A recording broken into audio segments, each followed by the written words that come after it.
കൃഷ്ണ ഗുരുവായൂരപ്പ ഭഗവാൻ നാരായണ നാരായണ നാരായണ നാരായണ നാരായണ ഭഗവാനെ രക്ഷിക്കണം ഈശ്വര സകല സത്യസ്വരൂപം നാരായണ നാരായണ നാരായണ.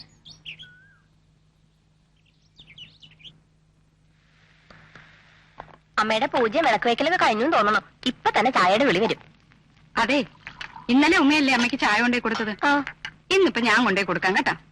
ഉമ്മ ഫ്രിഡ്ജിലിരിക്കുന്ന മാവെടുത്തൊന്ന് പുറത്തു വെച്ചേക്കണേ, തണുപ്പൊന്ന് മാറട്ടെ. ഈ പഴം വേവായിട്ടുണ്ട്, അതും കൂടി ഒന്ന് വാങ്ങി വെച്ചേക്കണം. ഒരു തട്ടി ഇഡ്ഡലിയും കൂടെ വെച്ചേക്കണം കേട്ടാ. മാവെടുത്ത് വെക്കണം.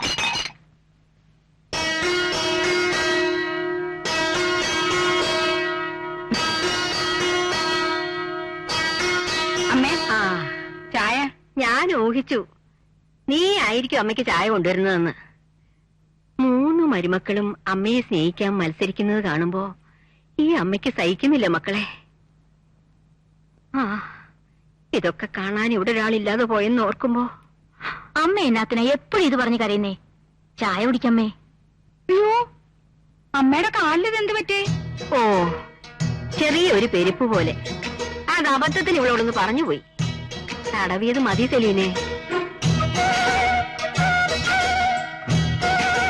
അടുക്കളയിലെ കാര്യങ്ങൾ നോക്കാൻ ഞാനും ഓമയും ഉണ്ടല്ലോ. ധനപാലിന് എണീറ്റില്ലേ ചൗന്തളെ? ചായ കയ്യിൽ കിട്ടാതെ കിടക്കാൻ എഴുന്നേക്കുന്ന പതിവ് അമ്മയുടെ മോനില്ലല്ലോ. അവന് കൊടുത്തിട്ട് മതിയായിരുന്നല്ലോ എനിക്ക്. ഇന്ന് ബാങ്കുള്ളതല്ലേ? ഇപ്പൊ കൊടുക്കാമേ.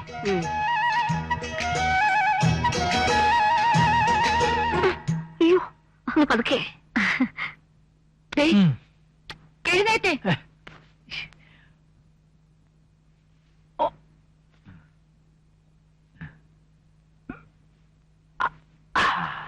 അനിയന്റെ കെട്ടികൾ ഏത് നേരം അമ്മയുടെ മുറി തന്നെയാ. രാവിലെ തുടങ്ങിയിട്ടുണ്ട് കാല് തിരുമല്. അത് പിന്നെ അമ്മയുടെ അടുത്ത് ആരെങ്കിലും വേണ്ടേ? പ്രായമായി വരികയല്ലേ. ഇത് സ്നേഹം കൊണ്ടുള്ള ശുശ്രൂഷയൊന്നും അല്ല. എന്താ? ഇത് സ്നേഹം കൊണ്ടുള്ള ശുശ്രൂഷയൊന്നും അല്ലെന്ന്. പിന്നെ ആ അച്ചാച്ചിയുടെ മനസ്സിലിരിപ്പ് എനിക്ക് നന്നായിട്ടറിയാം. മനസ്സിലിരിപ്പ് എന്തായാലും എന്താ, അമ്മയ്ക്ക് എല്ലാ മരുമക്കളും ഒരുപോലെ തന്നെയാ. അത് നമ്മുടെ തോന്നലാ. നല്ല ഒന്നാന്തരം തറവാട്ടിൽ നിന്ന് വന്ന എന്നെ ഉമ്മയെക്കാളും അമ്മയ്ക്ക് താല്പര്യം ആ അന്യജാതിക്കാരിയോടാ. അന്യജാതി ആണേലും അവളും അമ്മയുടെ മോന്റെ ഭാര്യ തന്നെയല്ലേ. ധർമ്മപാലൻ അന്ന് അങ്ങനെ ഒരു അബദ്ധം പറ്റി എന്ന് വെച്ച് അമ്മയ്ക്ക് അവനെ കൈവിടാൻ പറ്റുമോ? പിന്നെ നിങ്ങളെക്കാളൊക്കെ പേരും പെരുമയുള്ള തറവാട് തന്നെയാ മാണിക്യമംഗലം.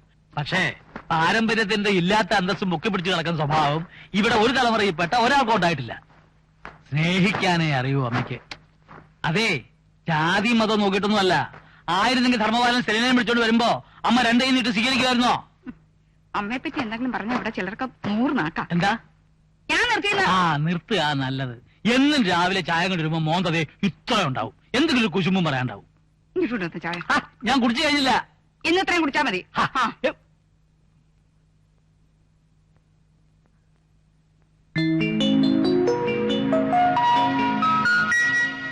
ഇതെല്ലാം കൂടെ വാരി ബെഡിലിട്ടിട്ട് ഇങ്ങേരിത് എവിടെ പോയി? ഞാനിവിടെ ഉണ്ട് സെലീന. ആഹാ, ഇതിനിടയിലുണ്ടായിരുന്നോ? ഇവിടെ ഇങ്ങനെ ഇരുന്നാ മതിയോ? പല്ലുതപ്പം കുളിയൊന്നും വേണ്ടായോ? അതൊക്കെ എന്നും ചെയ്യണതല്ലേ. ഒരു ദിവസം മുടങ്ങിന്ന് വെച്ച് മാണിക്യമംഗലം ഇടിഞ്ഞു വീഴാനൊന്നും പോണില്ല. ഇന്ന് ആ പ്രമാദമായ കേസിന്റെ വിചാരണയാ. എത്ര പുസ്തകം റെഫർ ചെയ്താലാ ഒരു പോയിന്റ് കിട്ടുക? അല്ല, ഈ കേസ് ജയിച്ചാ എത്ര രൂപ ഫീസ് കിട്ടും? ഫീസിന്റെ കാര്യം വിട്. ഈ കേസ് തോറ്റാ എന്റെ ആഫീസ് പൂട്ടും. 2 പേരെ കൊന്ന പ്രതിക്ക് വേണ്ടിയാ ഞാൻ വാദിക്കണേ. എന്തും ചെയ്യാൻ മടിയില്ലാത്ത കശ്മലന്മാരാണ് അവന്റെ കൂടെ നിൽക്കുന്നത്. അയ്യോ, എന്നാ പിന്നെ ഫീസ് മുഴുവൻ മുൻകൂർ വാങ്ങാൻ മേലായിരുന്നോ? എന്റെ ഫ്യൂസ് ഊരിയാലും വേണ്ടില്ല, നിനക്ക് കാശ് കിട്ടണല്ലേ. നിങ്ങൾക്ക് എന്തെങ്കിലും സംഭവിച്ചാ എനിക്ക് ജീവിക്കണ്ടേ? ഒരു കരുതലുള്ളത് എപ്പോഴും നല്ലതാ. ഭർത്താവിനോട് സ്നേഹമുള്ള ഭാര്യമാര് ഇങ്ങനെ വേണം. എനിക്ക് സന്തോഷായി. സെലീൻ ചെന്ന് ബ്രേക്ക്ഫാസ്റ്റ് എടുത്ത് നോക്കി ചെല്ലേ.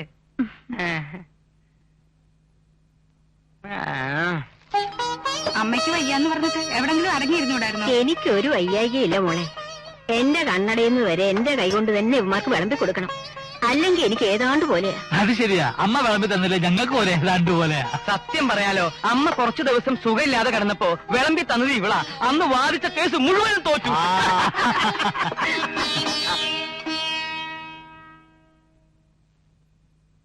നീ മുഖം വീർപ്പിക്കേണ്ട സെലീനെ. അവൻ തമാശ പറഞ്ഞല്ലേ. ചുമ്മാതല്ല കേസ് തോക്കുന്നേ. കോടതിയിൽ ഇതുവരെ വളിപ്പായിരിക്കും വിളമ്പുന്നേ. അത് സെലീനയുടെ തെറ്റിദ്ധാരണയാ. ഇവന്റെ വാദം ഞാനും കേട്ടിട്ടുള്ളതാ. കോടതി വിറയ്ക്കും. അങ്ങനൊരു വാദം കേട്ടിട്ടാണല്ലോ സെലീന ഇവന്റെ വല വീണത് തന്നെ. അല്ല ചേട്ടാ, അവളുടെ വലയിൽ ഞാനല്ലേ വീണത്?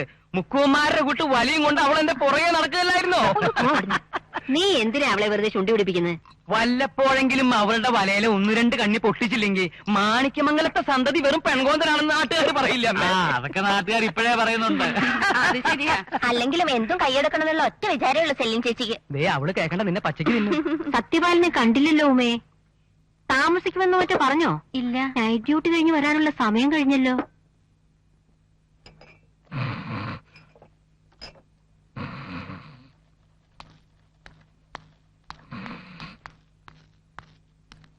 സാറേ, സത്യപാല സാറേ, നേരം വെളുത്തു സാറേ.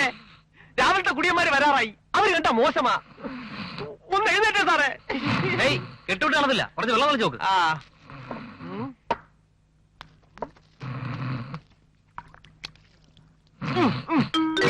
എഴുന്നേറ്റേ സാറേ.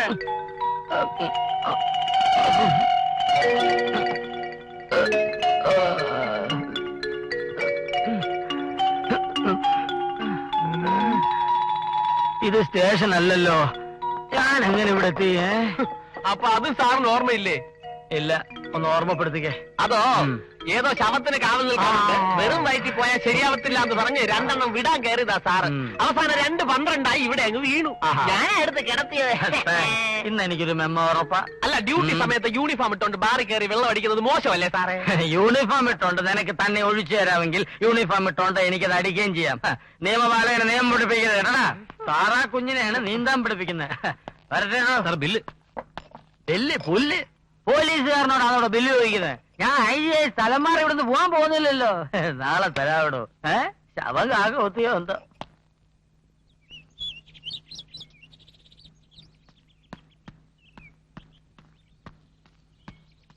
അമ്മേ, പോയിട്ട് വരട്ടെ. പോയിട്ട് വാ മോനെ. ഞാനിത് കൊടുത്തു. ആ,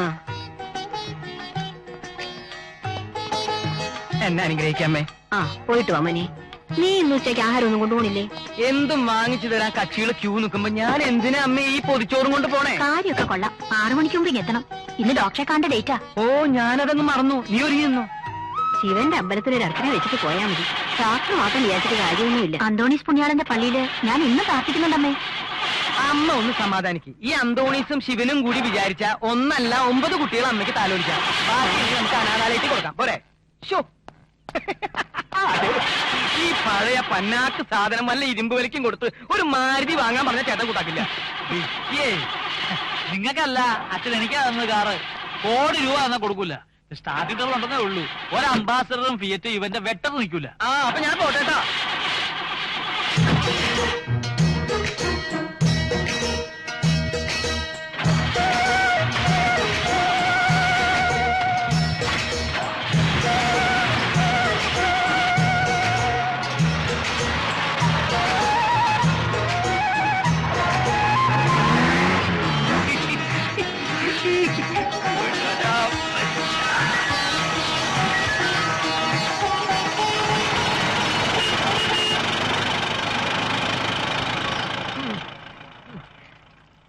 ചടാക്ക് കാറും.